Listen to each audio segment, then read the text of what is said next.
Quedaban menos de 10 minutos, y lo que debería haber sido la mayor celebración del fútbol mundial se convirtió en el momento de mayor tensión que se ha visto en una final de la Copa del Mundo en años. El árbitro anuló un gol decisivo sin siquiera pasarlo por el VAR. Segundos después, expulsó a un jugador justo cuando su equipo más lo necesitaba.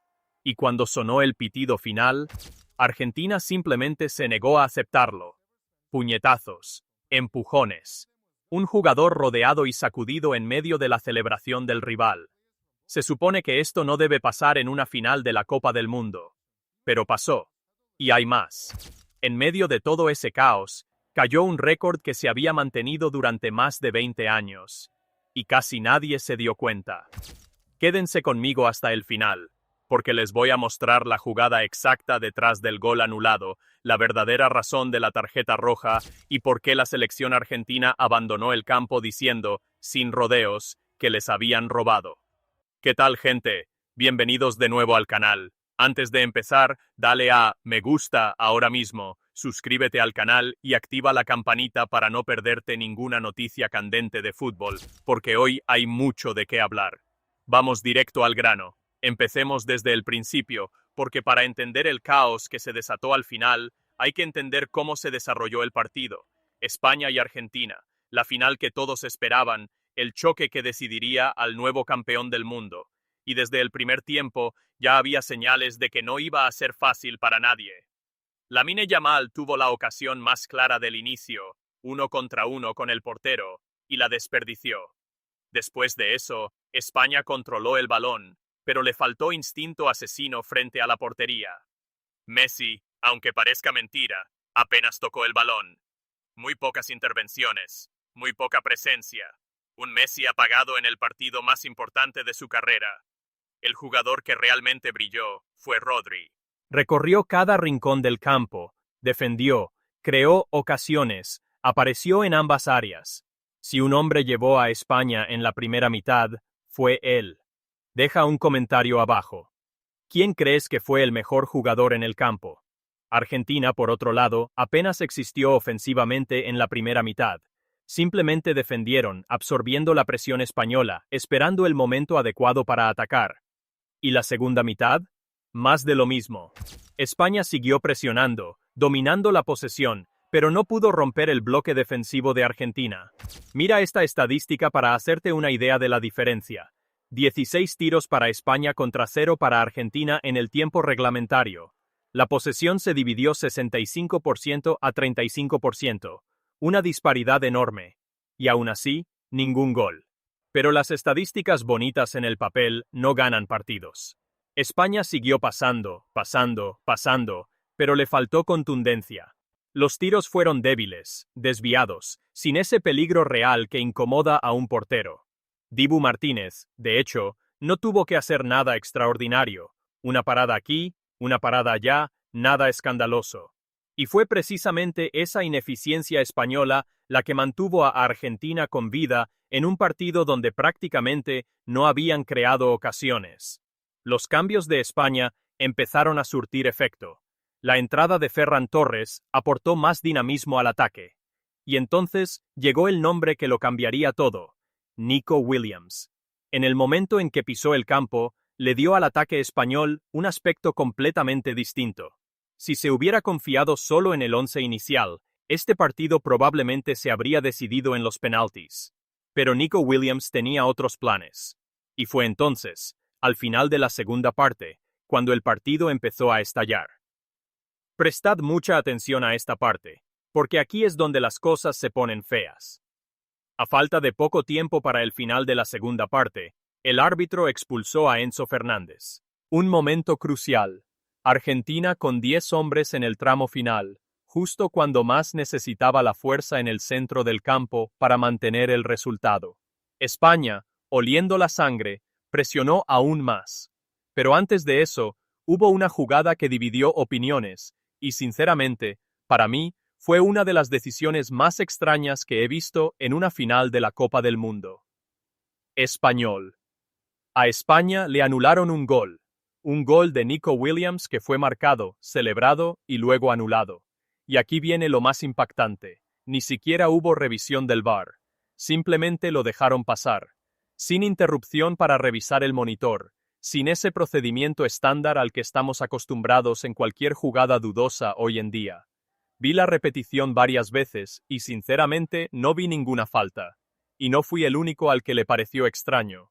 Prácticamente todos los comentaristas que cubrían el partido dijeron lo mismo. Nadie entendía el motivo de la anulación. Fue una de esas jugadas que te dejan con un sinfín de preguntas y sin una respuesta clara. Imagínate ser ese jugador, marcando un gol en una final de la Copa del Mundo, celebrando con la afición, y de repente viendo cómo todo se borra, sin siquiera una explicación en la pantalla gigante para que el público entienda por qué. Ese es el tipo de decisión que alimenta las teorías conspirativas, genera capturas de pantalla, se convierte en memes y hace que los aficionados se vayan del estadio con la sensación de «nos han robado». Y ese fue precisamente el sentimiento que se apoderó del banquillo y los jugadores argentinos minutos después, cuando el resultado final comenzó a definirse. Comenta abajo. ¿También te pareció extraño ese gol anulado sin VAR? Con el tiempo reglamentario terminando sin goles, se fue a la prórroga. Y si has estado siguiendo el partido pensando que Argentina podría aguantar, prepárate, porque la historia apenas comenzaba a ponerse realmente tensa. Justo al inicio de la prórroga, España mantuvo la ventaja. Dibu Martínez tuvo que esforzarse más, realizando paradas importantes para mantener viva a Argentina. Nico Williams, decisivo desde el momento en que entró al campo, siguió siendo el jugador más peligroso en la cancha, y fue de una de sus jugadas que llegó el gol que les dio el título. Nico Williams centró, el balón encontró a Ferran Torres, y este remató con la izquierda. Dibu Martínez no tuvo ninguna oportunidad. Gol de España. El estadio estalla, el banquillo español enloquece y la selección argentina, que ya luchaba por mantener el resultado con un hombre menos, siente el golpe. Pero incluso entonces, el drama no terminó. Otro gol argentino fue anulado, esta vez por un fuera de juego milimétrico, confirmado únicamente por la tecnología de precisión. Una jugada tan ajustada que solo la línea del VAR pudo identificarla. Para Argentina, fue otra decisión arbitral desfavorable. Dos decisiones arbitrales muy ajustadas, ambas en contra del mismo equipo, en el partido más importante de un ciclo de 4 años. Es fácil comprender por qué la sensación de injusticia se apoderó del equipo. Y fue esa acumulación de frustración, la tarjeta roja, el gol anulado sin VAR, el fuera de juego al final, lo que llevó a Argentina a negarse rotundamente a aceptar el resultado al sonar el pitido final. Exactamente lo que se escuchó al comienzo de este video. En el momento en que el árbitro finalizó el partido, la situación se descontroló. Se produjo una trifulca generalizada entre ambos equipos. Paredes se involucró directamente en la pelea, intercambiando empujones e insultos. Gavi, de España, recibió un fuerte golpe, patadas e incluso un puñetazo en medio del caos. Fue un final desagradable. Un equipo recién coronado campeón del mundo, teniendo que defenderse físicamente justo después del logro, mientras que el otro bando, furioso por las decisiones arbitrales, desahogaba su frustración como podía. Las cámaras lo captaban todo, los jugadores eran separados, el cuerpo técnico intentaba calmar los ánimos. Un contraste enorme. Por un lado, la celebración del título. Por el otro, la furia de un equipo que se sentía agraviado 3 veces en el mismo partido. Así que aquí va mi pregunta. ¿Estaba justificada la ira de Argentina o era simplemente el peso de la derrota que no podían aceptar? Deja tu opinión en los comentarios, porque este debate va a ser interesante. Mientras todos hablaban del caos, hubo una noticia importante que casi pasó desapercibida.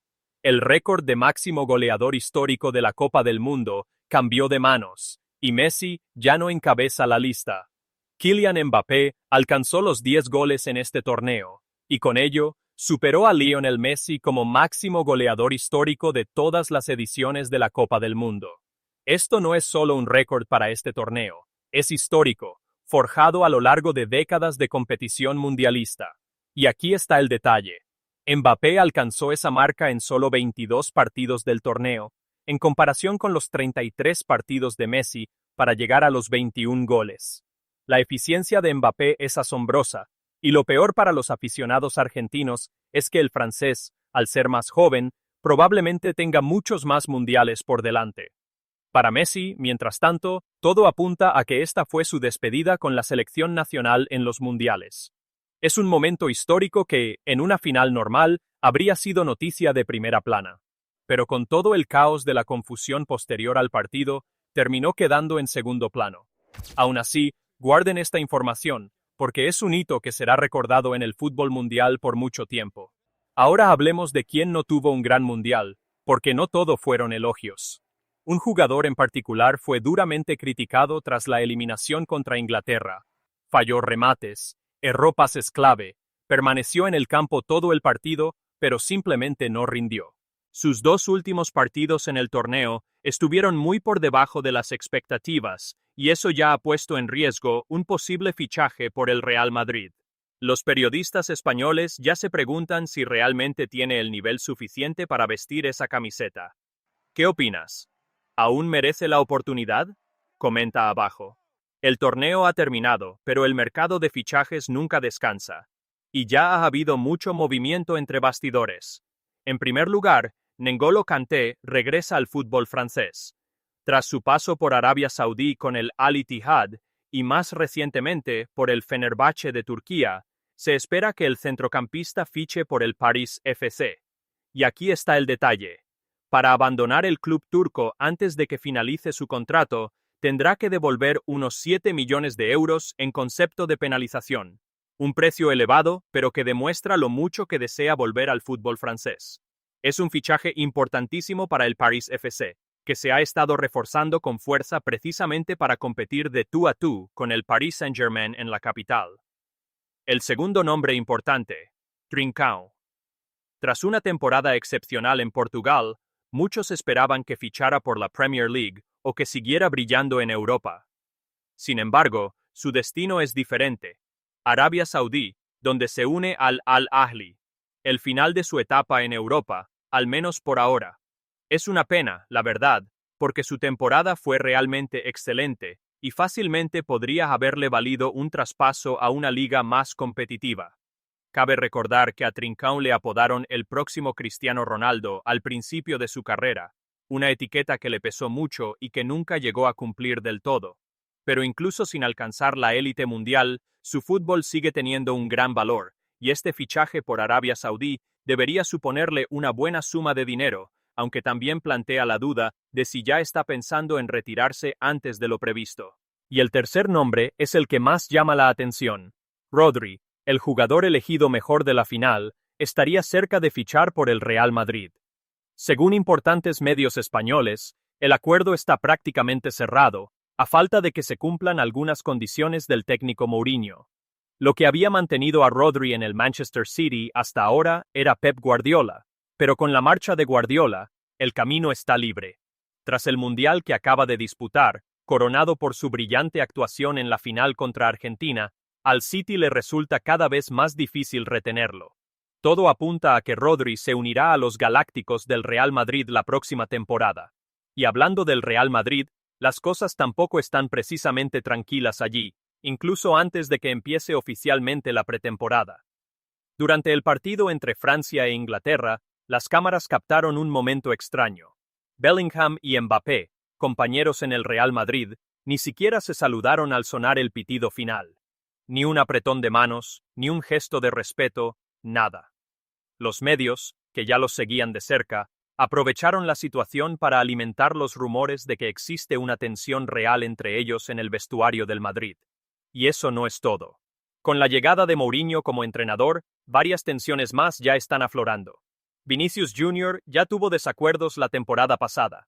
Ahora hay incertidumbre sobre el futuro de Endrick. ¿Se quedará en el Real Madrid o será cedido a la Roma u otro club europeo para tener más minutos? Rodrigo también regresa de una lesión, lo que debería alterar aún más la estructura del equipo. En otras palabras, el Real Madrid entra en este mercado de fichajes con Mourinho intentando organizar una plantilla llena de egos, llena de estrellas y, aparentemente, llena de conflictos internos. Esta va a ser una temporada muy interesante de seguir, y eso es todo, amigos. Una final marcada no solo por el resultado, sino por un gol anulado sin una explicación clara, una tarjeta roja decisiva, un récord histórico batido en medio del caos, y una pelea campal que demostró hasta qué punto Argentina se negaba a irse sin el título. Además de todo eso, ya hay mucho movimiento en el mercado de fichajes, con Rodri rumbo al Real Madrid y un ambiente tenso que ya se respira en el propio club madrileño. Si has llegado hasta aquí, hazme un favor. Dale a me gusta. Comparte este vídeo con ese amigo que sigue discutiendo sobre esta final y no olvides suscribirte al canal para estar al tanto de todo, porque el mercado de fichajes apenas empieza a calentarse. Comenta abajo. ¿Crees que Argentina tiene razón al quejarse del arbitraje? ¿O era solo el peso de la derrota lo que les afectaba? Nos vemos en el próximo vídeo.